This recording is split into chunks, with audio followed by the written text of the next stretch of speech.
Advice from guys who are not exactly creating them. The head of Kodak serves on his jobs council.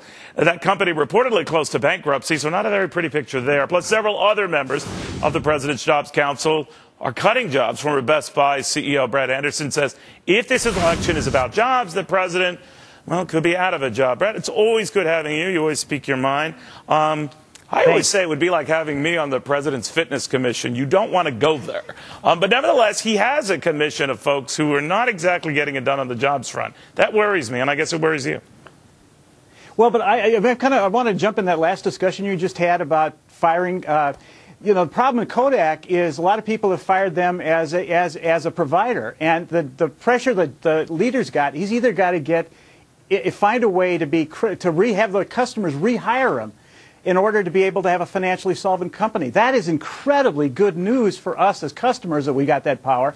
And it's great for the economy because if you can fix it, they got a powerhouse. And I think that part of the thing that's missing in the whole dialogue is the power of us as customers firing and hiring people.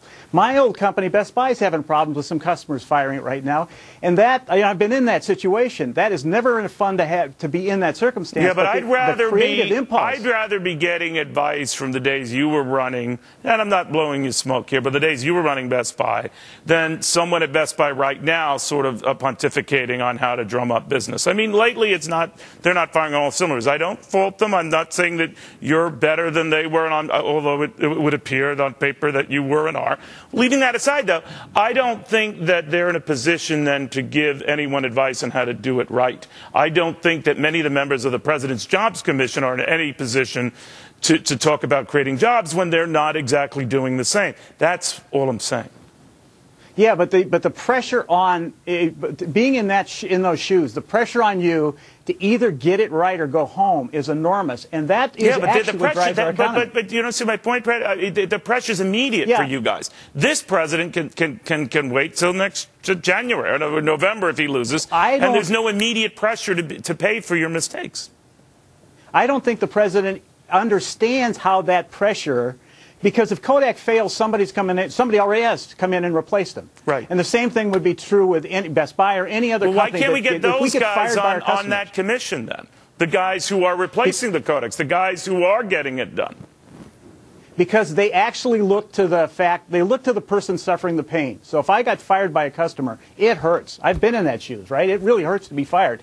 If I want to go fix the pain of the person that's getting fired, I'm actually making the economy worse. Because I'm actually, in that process, I'm removing the pressure to produce a better car, produce a better product for a customer, by solving the problem for the person who's losing their jobs, and the solution for the person losing their job is to recreate a better offering for the customer.